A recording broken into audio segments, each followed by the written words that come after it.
अस्सलाम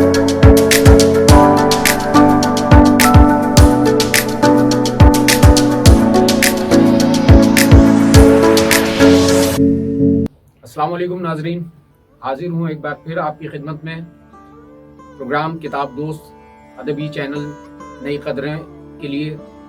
और आज हमारे साथ जो शख्सियत यहाँ मौजूद हैं वो किताब दोस्त नावल के मुकाबले के फर्स्ट विनर करार पाए, और जो नावल उनका फर्स्ट आया या जिसे पहला इनाम मिला वो नावल साजिश का कत्ल के नाम से पब्लिश हुआ है।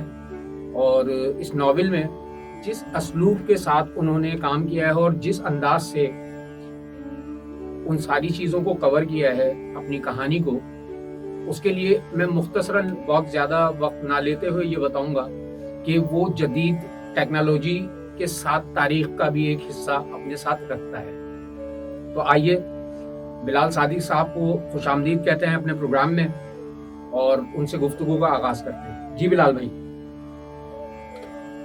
नावल पढ़ा, बहुत अच्छा लगा, और नावल में जिस किस्म की चीज़ें महसूस की वो कुछ मुनफरिद हैं। तो पहले तो मैं ये चाहूँगा कि आप इस नावल के हवाले से मुझे बताइए कि इसको लिखने का ख्याल आपके जहन में कैसे आया, और आपने क्या चीज़ थी जो इस नावल की तरफ आपको लेकर गई। अच्छा, अगर इसके मुहर्रिकात के ऊपर बात की जाए जी, तो मेनली तो इसमें यही हुआ था कि किताब दोस्त मकतब किताब दोस्त जो है वो कंपटीशन करा रहा था। मुझे भी कहा गया कि मैं उसमें हिस्सा लूं, लेकिन उस वक्त तक की मेरी कोई उर्दू की इतनी तवील तहरीर थी। सही, कुछ कॉन्सेप्ट्स लिखे थे, कुछ कॉपीज छोटी मोटी एडवर्टाइजिंग की ज़रूर लिखी थी, लेकिन कोई बाकायदा एक ये कह लें कि जो सबसे लंबा टेक्स्ट लिखा था वो जो ये नावल है, कॉलेज स्कूल में जो मजमून होते थे वो थे।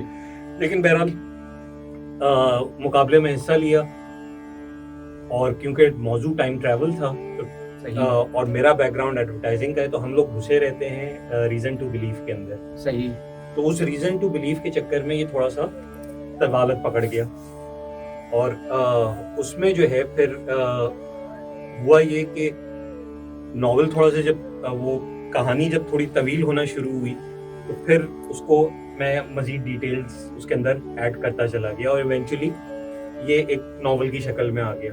मैं चाहूँगा कि हमारे नाजरीन को इस नावल का टाइटल ज़रूर दिखाया जाए, ताकि किताब से जो शनासाई रखने वाले लोग हैं, जो किताब को पढ़ने वाले लोग हैं, उनके जहनों में इस नावल का टाइटल जाए। और ये किताब, मेरा ख्याल है कि आप इसका अगला एडिशन की कोई तैयारी कर रहे हैं।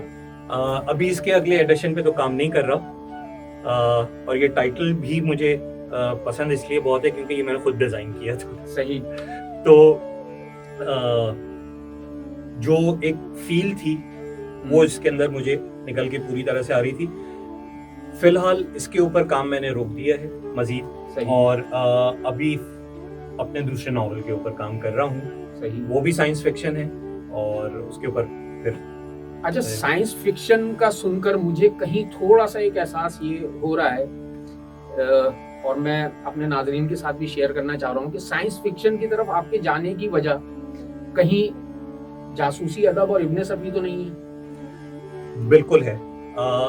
देखिए, हमारी पूरी जनरेशन जो है, अगर हम पूरी ईमानदारी के साथ बात करें तो इश्तियाक अहमद साहब से शुरू हुए जब छोटे थे। सही, और उनको पढ़ते पढ़ते जब थोड़ा ज़रा मैच्योरिटी आई तो इब्ने सफ़ी पे आए। सही, और इब्ने सफ़ी को पढ़ने के बाद फिर कुछ और पढ़ने वो जाहिर है वो जासूसी अदब में इब्ने सफ़ी पर तो यूं कह लीजिए कि वो शुरुआत करने वाले भी वही हैं और जासूसी अदब को ख़त्म करने वाले भी वही हैं। बिल्कुल। तो जिस वक्त मैं ये नावल लिख रहा था उस वक्त मैं इब्ने सफ़ी को ही सिलसिलावार पढ़ना शुरू किया था मैंने। सही, और काफ़ी अरसे के बाद पढ़ना शुरू किया था। तो ये एक बड़ा कुदरती सा अमल कह लें कि वो फैक्टर था कि जो کچھ میں وہاں سے پڑھ رہا تھا وہ کہیں نہ کہیں میرے اس ناول میں شامل ہو رہا تھا. ناول میں بھی شامل ہوتا جا رہا تھا. صحیح. کہیں پہ وہ الفاظ کے ذخیرے کے طور پہ نظر آیا ہے جی. کہیں پہ رائٹنگ اسٹائل پہ. ابن صفی جیسا تو کوئی نہیں لکھ سکتا ظاہر ہے. اور ہم تو خیر بہت پیچھے ہیں اس معاملے میں, تو وہ تو ممکن نہیں تھا. لیکن ہاں جو ایک ابن صفی کا زندگی کا مشن تھا کہ اردو ادب کو عوامی لیول پہ لے کے آیا جائے بغیر کسی کمپرومائز کے, ٹھیک, اس تھاٹ کو, اس خیال کو یا اس مقصد کو آگے بڑھانے کی بہت چھوٹی سی کوشش کی ہے. کہاں تک کامیابی ہوئی ہے تو لوگ ہی بتا سکتے ہیں. نہیں, کوشش تو بہت حد تک کامیاب ہے, جتنا مطالعہ میں نے کیا اس کا, اور وہ چیز محسوس بھی ہوتی ہے. یعنی کچھ ذخیرہ الفاظ بھی وہی کچھ ابن صفی کے انداز کا ہی ہے, اور جو کریوسٹی ہونی چاہیے ایک ناول میں وہ کریوسٹی بھی اپنی جگہ ہے. لیکن اب میں یہ جاننا چاہوں گا کہ یہ آپ نے ناول میں ایک کردار لیا ہے حیدر کا. جی, یہ حیدر کا کردار جو ہے یہ آپ کے ذہن میں کیسے آیا, کہاں سے آیا, اور یعنی اس کی انسپائریشن آپ کو کہاں سے ملی؟ جو مین کردار ہے ہیرو ظاہر ہے حیدر ہی ہے. اچھا, جس وقت کانسیپٹ سوچنا شروع کیا تھا اس وقت تو یہ صرف ایک لڑکا تھا. ٹھیک.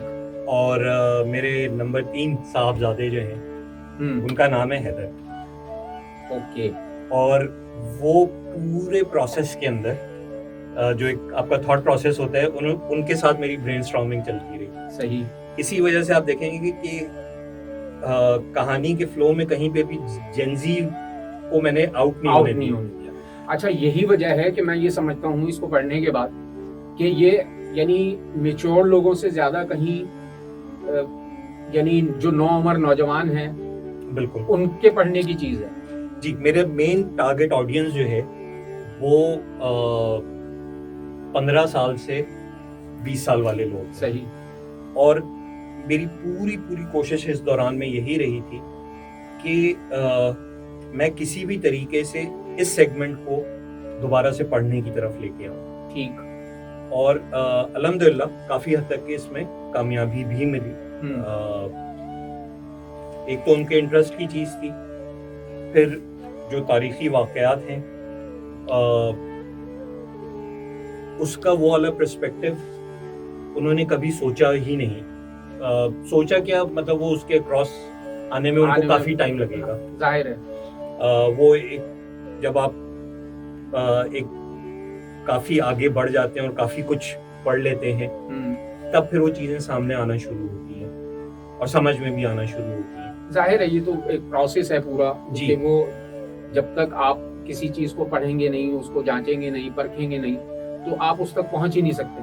تو جو حیدر صاحب کا کریکٹر جو ہے اس کو نام جو ہے حیدر وہ اسی طرح سے دیا کہ کیونکہ میرے والد حیدر صاحب جو تھے موجود تھے, وہ برین اسٹارمنگ میں ساتھ ساتھ چل رہے تھے اور کئی دفعہ اس نے چیزوں کو پڑھا بھی. جہاں اس کو کوئی چیز کرنج لگی اس نے وہ بھی بتایا, جہاں اس کو کوئی چیز اچھی لگی وہ بھی اس نے بتایا. تو اس طرح سے کر کے وہ پوری ڈیولپمنٹ میں میرے ساتھ ساتھ تھا. صحیح. اور تو پھر یہ ہوا کہ جی اب جب یہ ساتھی ہے تو پھر نام بھی حیدر ہی ہونا چاہیے. اچھا ناظرین, بلال صادق صاحب سے گفتگو ہماری جاری ہے اور اب ہم ایک چھوٹا سا وقفہ لے لیتے ہیں. اس کے بعد ایک اور کردار ہے ان کا جو بہت مزیدار ہے اور وہ کردار میکائیل کا ہے. تو پھر اگلے کردار پر جو ہے وہ بات کریں گے اس وقفے کے بعد.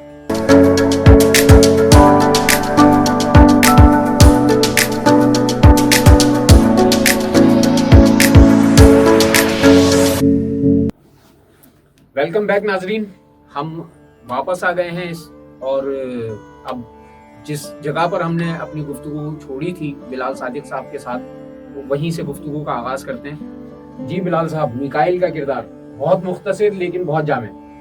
جی, میکائیل جو ہے وہ ایک وہ والا دوست ہے جو اپنی دوستی میں رہتے ہوئے اپنے دوست کی خاطر ہر چیز کرنے کے لیے تیار ہے. ہر ایک کی زندگی میں ایک ایسا دوست ضرور ہے یقینی طور پر, یہ ظاہر ہے, جو اس کا ایک مجھے اردو کا صحیح لفظ نہیں آ رہا، لیکن سمپلی اس کا ایک آلٹر ایگو ہوتا ہے. صحیح. اور میکائل وہ آلٹر ایگو ہے جو حیدر کے لیے ہر وقت ہر چیز کے لیے اویلیبل ہے. صحیح. وہ ایک دوسرے کے گھر میں بھی آ رہے جا رہے ہیں، ان سے کوئی آپس میں کوئی ان کی سیکرٹس نہیں ہے.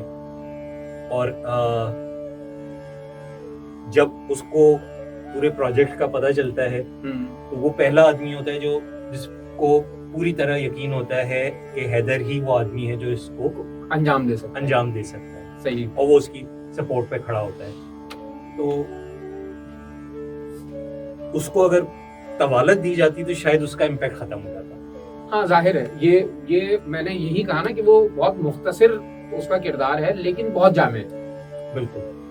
اور اس کے علاوہ کردار تو بہت سارے ہیں، لیکن میں چاہوں گا کہ تھوڑا سا کچھ ہمارے ناظرین کے لیے کہانی کا کچھ ایکسٹریکٹ ایسا دیا جائے کہ جس سے ہم اس کتاب تک قارئین کو اور ناظرین کو پہنچا سکیں.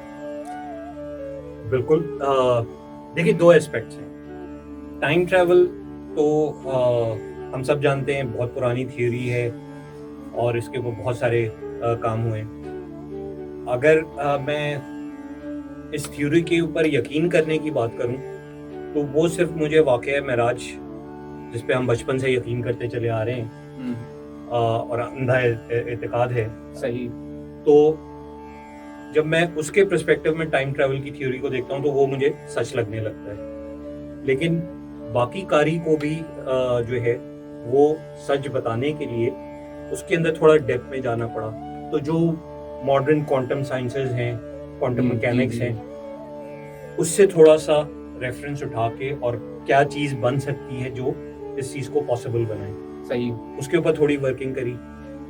جب ٹائم میں ٹریول کر رہے ہیں تو پھر ٹریول کر کے ایک جگہ سے دوسری جگہ گئے تو وہاں پہ بھی تو کچھ ہونا چاہیے نا، یقینی طور پر.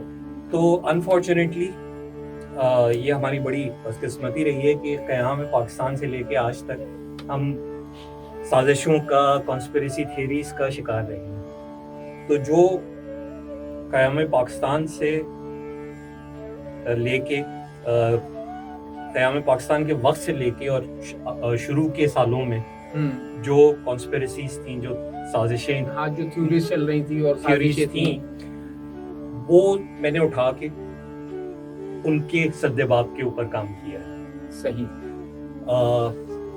اس میں کچھ واقعات کو میں نے ٹوسٹ کیا. صحیح.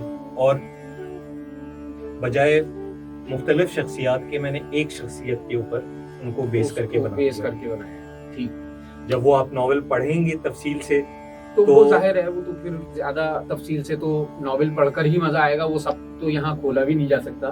وہی کہہ رہا ہوں کہ وہ جس وقت ناول پڑھا جائے گا اس وقت آپ کو اچھی طرح سمجھ میں آ جائے گا کہ کس شخصیت کی بات ہوگی. صحیح. اچھا، اب میں آپ سے یہ بھی پوچھنا چاہتا ہوں کہ بچوں کا ادب، چونکہ آپ کے اس ناول کا جو تعلق ہے وہ ٹین ایج سے ہے، بچوں کے ادب میں اس وقت کی موجودہ صورتحال کیا دیکھتے ہیں؟ بچوں کے ادب میں اچھا کام ہو رہا ہے، لیکن کچھ چیزوں کی ہمیں بڑی ضرورت ہے. اگر ہم چھوٹے بچوں کی بات کرتے ہیں تو بہت اچھا کام ہو رہا ہے، اس میں کوئی ڈاؤٹ نہیں ہے. ہمارے پاس اچھی کہانیاں ہیں، اچھے رسالے ہیں. لیکن جہاں ہم آتے ہیں ٹین ایجرز، بلکہ ٹین ایجرز اور ینگ اڈلٹس میں ہم آتے ہیں، یعنی کہ 15-16 سال کی عمر سے لے کے اور ایک 30-35 سال تک کے جو انسان کے، وہاں پہ ہمیں بہت بڑا گیپ نظر آتا ہے. یہ تو ہے، اور یہ گیپ مطلب ہمیں میڈیا پر بھی نظر آتا ہے. بالکل. اس وقت اگر آپ دیکھیے تو چینلز کی بھرمار ہے. جی ہاں. چھوٹے بچوں کے لیے کارٹونز موجود ہیں،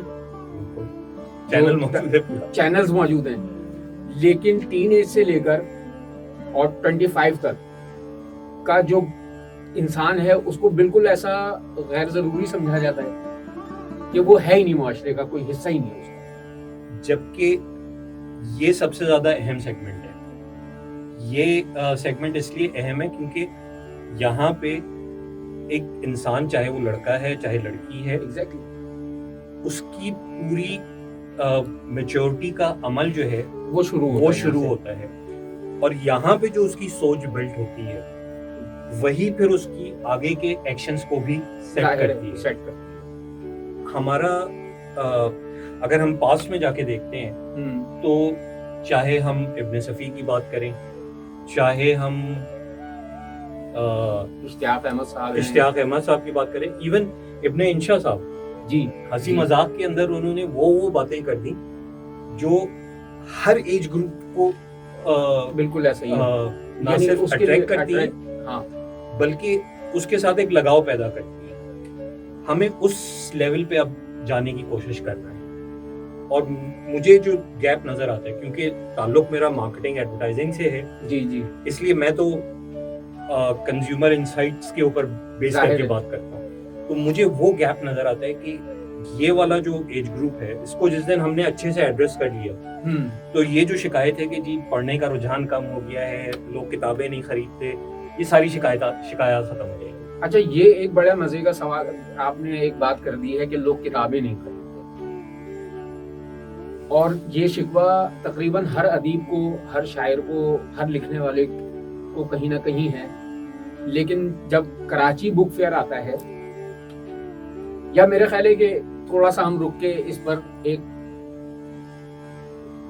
وقفہ لے کر پھر اس موضوع کو لے کر آتے ہیں, اس پہ بات کرتے ہیں, پھر اپنے پروگرام کے کنکلوژن پر جاتے ہیں. تو ناظرین, بلال صادق صاحب سے جو گفتگو اس وقت ہماری جاری ہے وہ بہت دلچسپ ہوتی جا رہی ہے, کیونکہ ادب اور ادب کے رجحانات اور کتابوں کے معاملات یہ کچھ اس ہمارے معاشرے میں اس انداز سے دیکھے جاتے ہیں کہ ان چیزوں پر بات ضروری ہے. تو ایک وقفے کے بعد پھر بلال صادق صاحب سے گفتگو جاری رکھتے ہیں. فی الحال ایک وقفہ.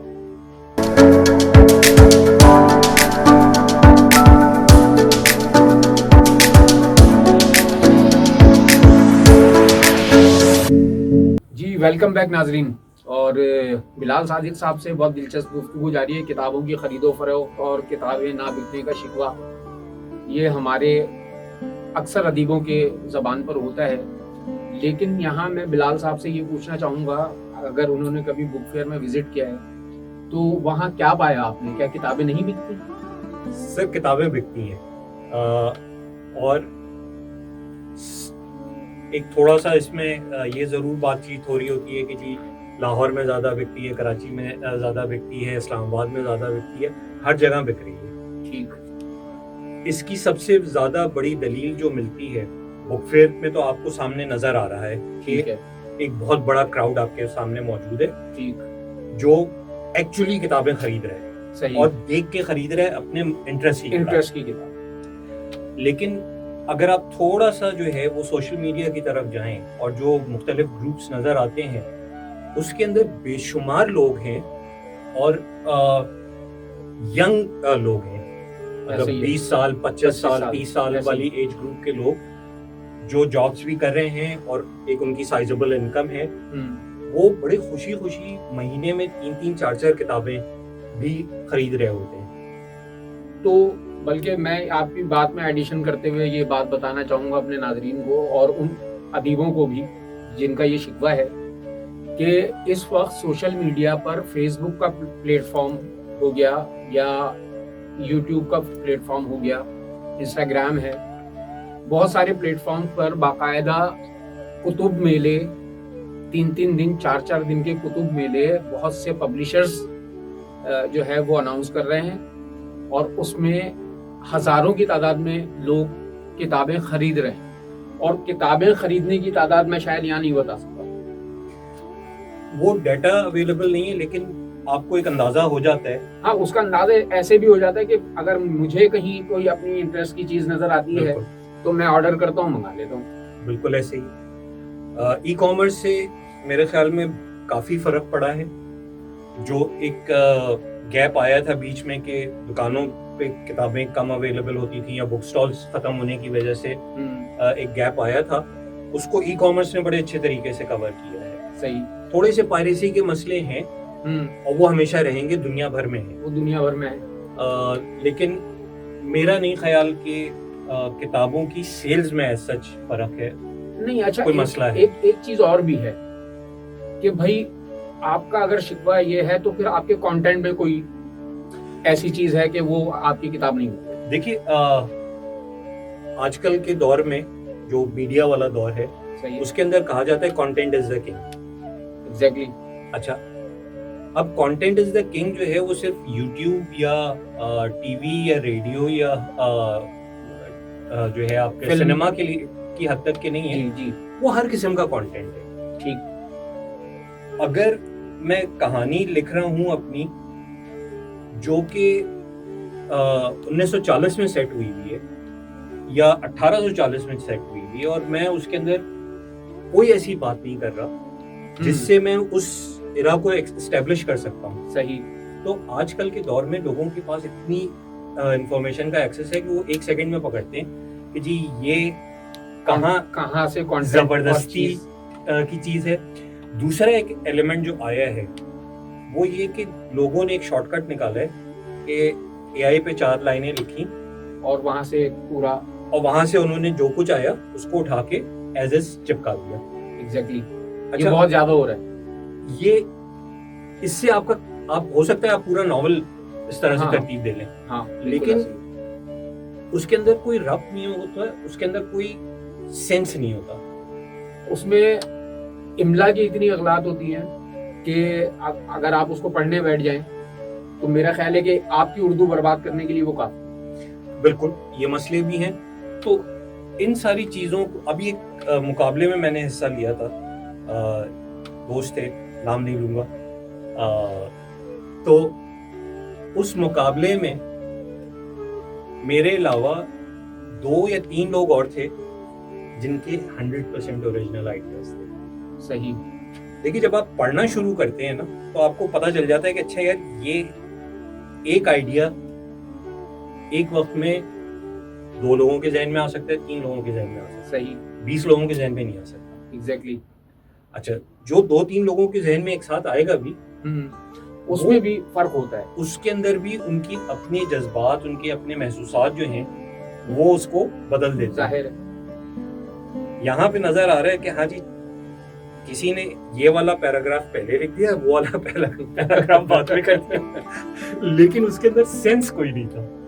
ये बहुत ज्यादा हो रहा है। बहरहाल, अच्छा, अभी हम एक फिल्म का और सिनेमा का और इस सब का आया, तो अब इस वक्त जो ड्रामे या जो चीजें बन रही हैं, क्या आपको लगता है कि ये माजी के उन ड्रामों का मुकाबला कर रहे हैं या उन फिल्मों का मुकाबला कर पा रहे हैं जो माजी में बनती रही है? यानी एक वक्त था कि आप सिनेमा फैमिली के साथ जा सकते थे और फिल्म देखते थे, एंजॉय करते थे और खुशी खुशी, मतलब उसमें कोई टॉपिक, कोई चीज ऐसी होती थी।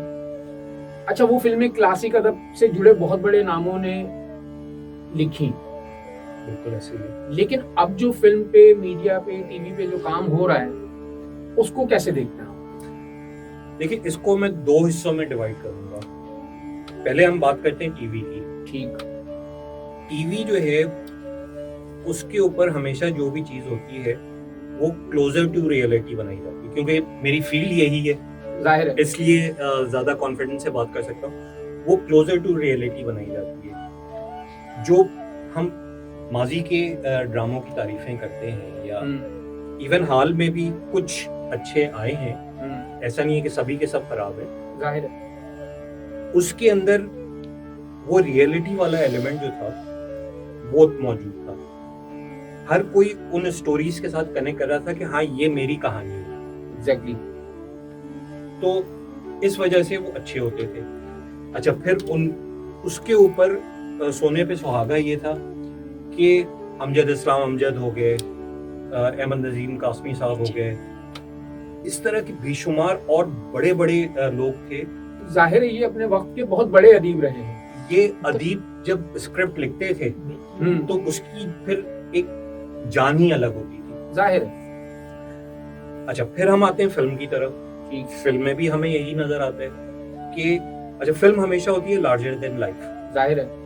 अगर फिल्म में गरीब आदमी भी दिखाया जाता है तो वो इतना ग्रैंड होता है हाँ। कि वैसी गुर्बत भी अच्छी लगती गुर्बत है। भी दिखाई देती है। तो उसमें जो है फिर हम एक ज़माना वो वाला आया कि हम बिल्कुल एक पर्टिकुलर पैटर्न के ऊपर बस चलना शुरू हो गए, सही। आंखें बंद करके, क्योंकि वो बिक रहा था। और फिर वो टाइम आया कि वो बिकना बंद हो गया और इंडस्ट्री भी बंद हो गई। अब रिवाइवल है, लेकिन मसला अभी हमारे पास स्टोरीज का, जो मसला हमें इस साइड पे है वही मसला हमें वहां पे भी नजर आता है। फिल्म में हमारे पास बेशुमार लोग थे पहले, अच्छे अदीब जो स्क्रीन प्लेज लिखते थे, अब वो लोग मौजूद नहीं है।